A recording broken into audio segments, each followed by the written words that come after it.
You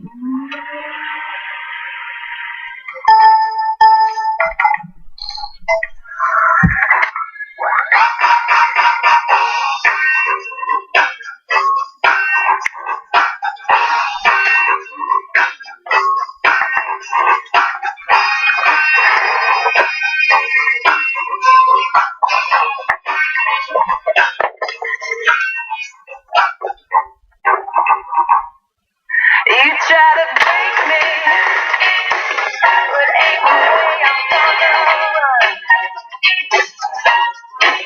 There's no surrender.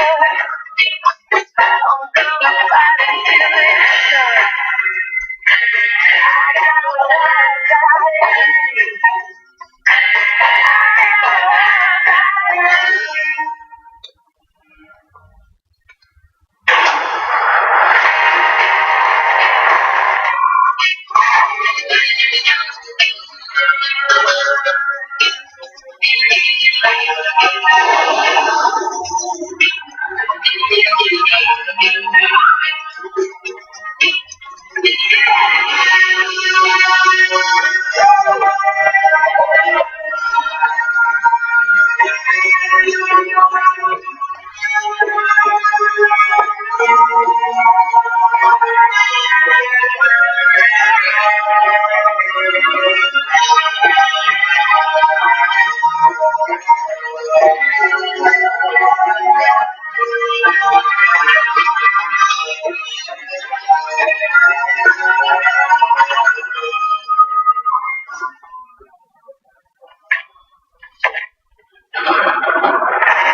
Hey guys, welcome to Gregsbeerreview today.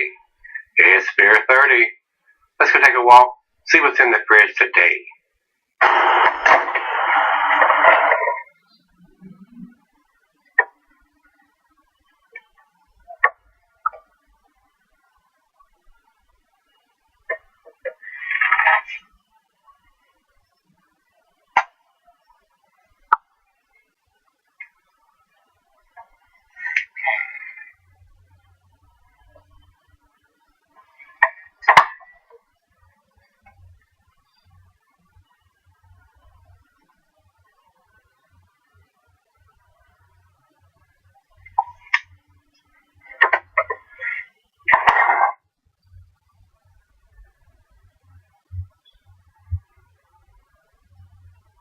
Hey everybody, thanks for stopping by Gregsbeerreview today.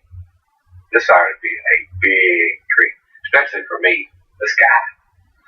This is Thirsty Dog's Siberian Night Imperial Stout, aged in bourbon barrels. Hey guys, I think I've done the regular version of this. This is the barrel aged version of this.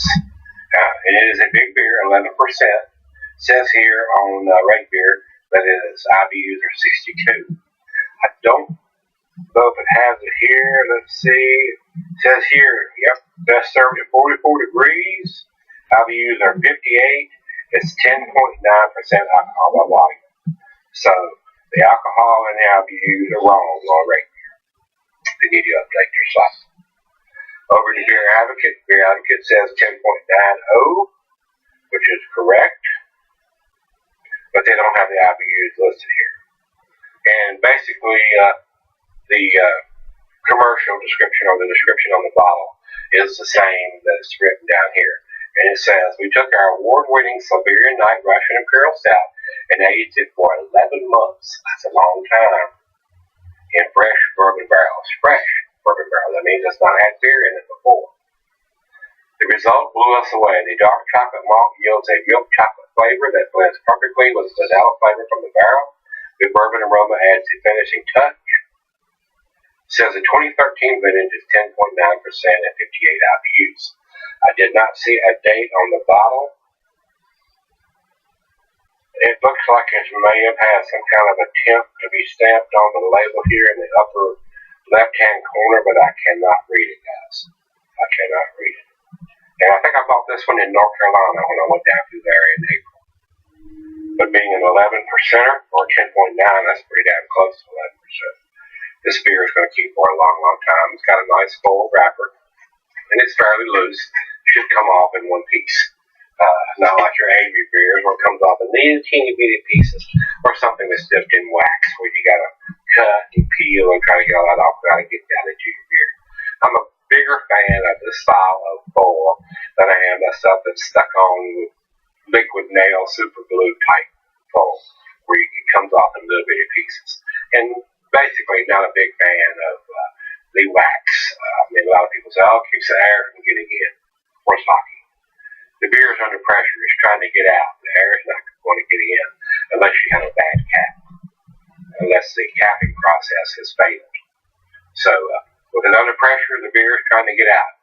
The carbonation is trying to get out, not trying to get in.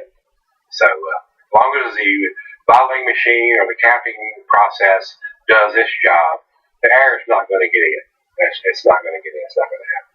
So, not a big fan of the wax or the glued on Titus Dick's hat band type of foil. I like these. This is going to come off in one piece more than likely. Let's find out right now.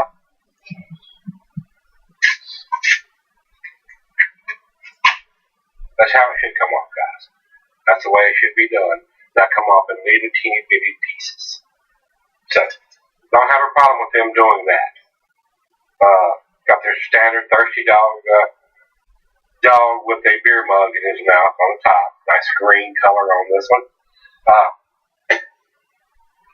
I like just about everything the Thirsty Dog does, especially when they get into these bigger beers like this. They usually do a pretty damn good job. So, I thought the regular version of this was pretty tasty. The bourbon barrel aged version, that's one of the reasons I picked it up. I thought, this is going to be tasty. I thought the regular version was pretty tasty. So let's see what this brings to the table. I've already read you the commercial description. Let's go over to the food pairing. It's going to be your typical Russian IPA. It says general chocolate digestive dessert. So if you're having a big strong dish, you can have this with dinner, or it could be your dessert. I mean, you could have this after dinner as a digestive or an aperitif, or as your dessert completely. I mean, this is a nice sipping beer more than likely. So you wouldn't want to have this as a first beer of the day or the evening and have something else after it, usually a lager or an IPA or something, because this is going to overpower all of that stuff. You want to start out with something lower, work your way up if you're going to have more than one, and finish off with something big like this. So that's how I do it. That's just my opinion, just my 2 cents.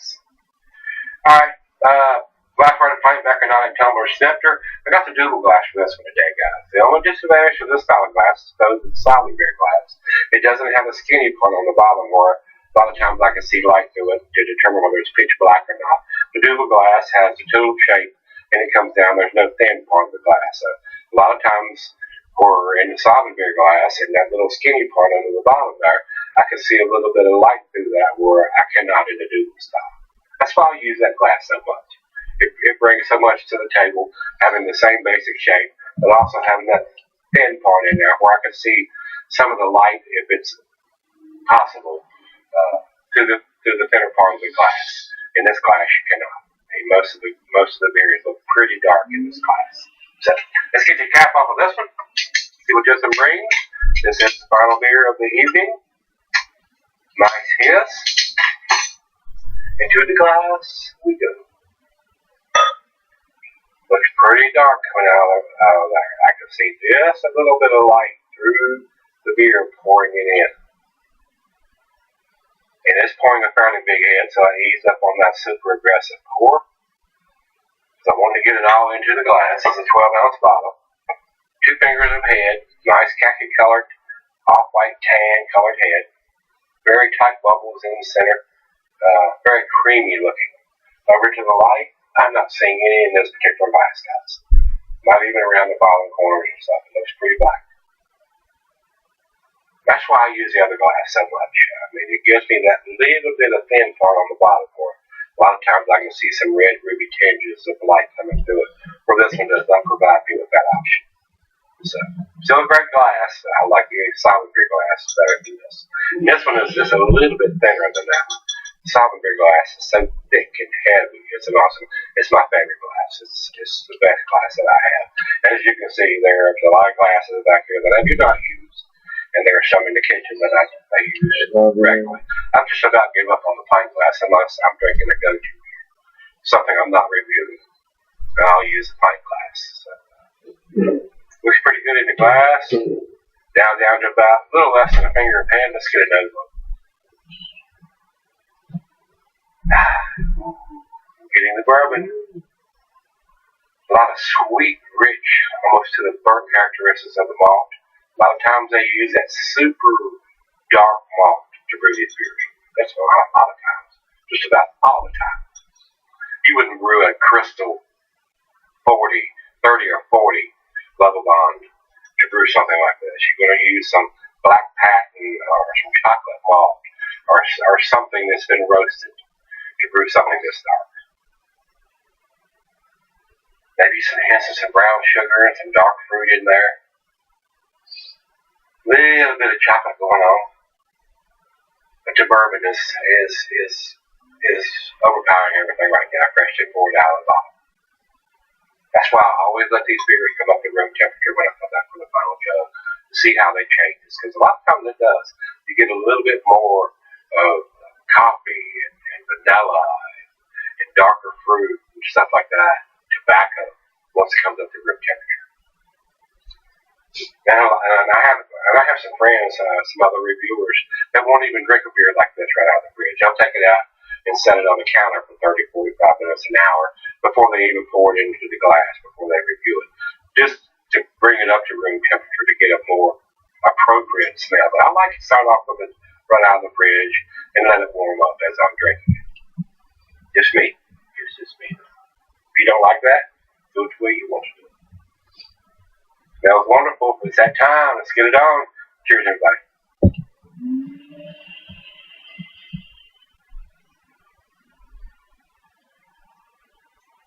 Wow. The bourbon is off the chain, guys. 11 months in a barrel, in a fresh barrel, really gives it the heavy bourbon taste.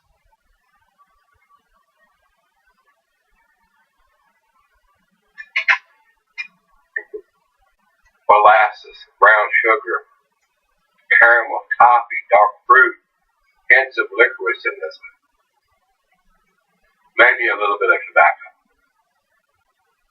Might be a good candidate to pair up the stuff you do with this. What do you think? I think so. Might have to do it. Final beer of the evening might as well. But it's very tasty, guys. It is awesome. And I've told you this before, I am a sucker for these bourbon barrel aged beers, especially when it's done well like this one is. Wow. Wow, that is awesome. I gotta taste it again.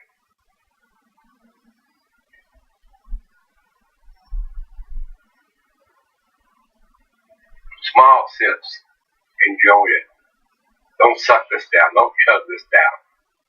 Sip on it. Take your time. Drink it over 35, 45 minutes, even an hour to drink all of this and enjoy it. These are not cheap beers.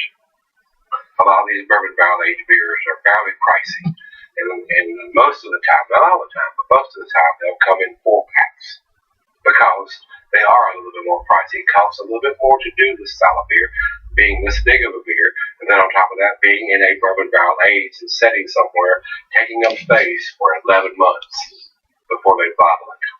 So that's the reason those beers are pricier. But I don't have a problem paying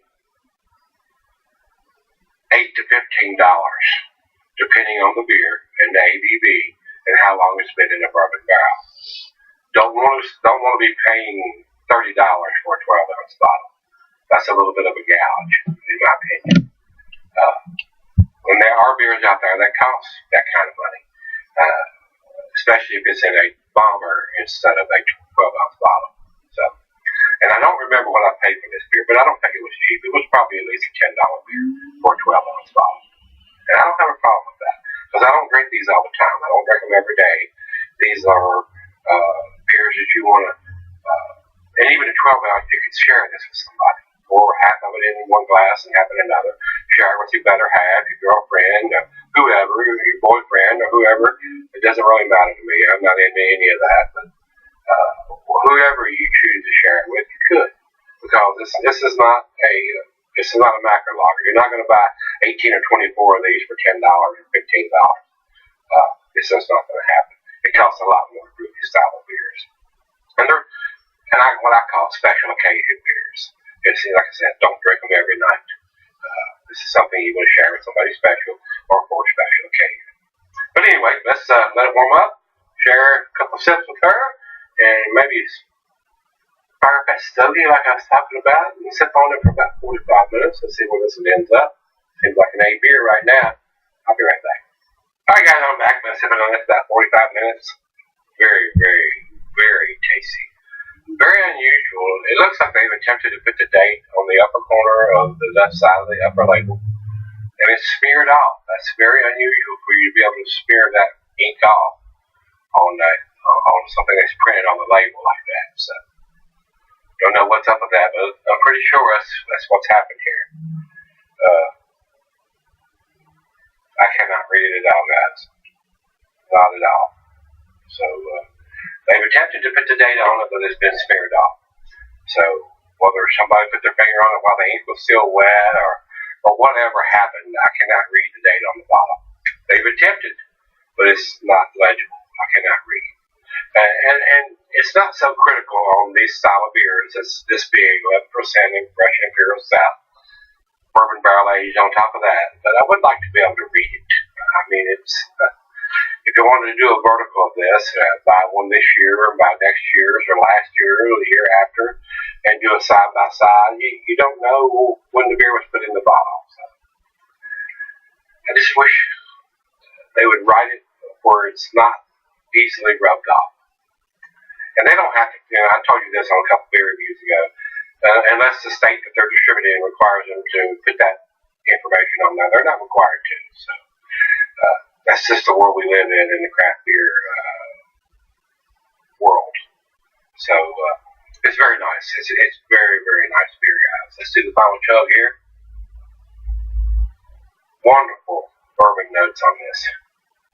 Dark fruit, a little bit of brown sugar, some coffee, a little bit of licorice, maybe some tobacco. Very, very pleasant. Very, very pleasant.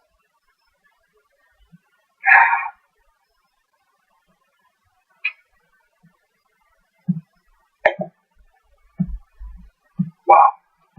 That's delicious. Guys, it is so close to the 10. But I can't read the date on the bottom. I can't read it. It's been smeared off. I'm going to give it to 9 because I can't read the date on the bottom. If you say it's a 10, I wouldn't argue with that. If I was spending a numeric rating on this, 98 or 99, it's right there. It is right there.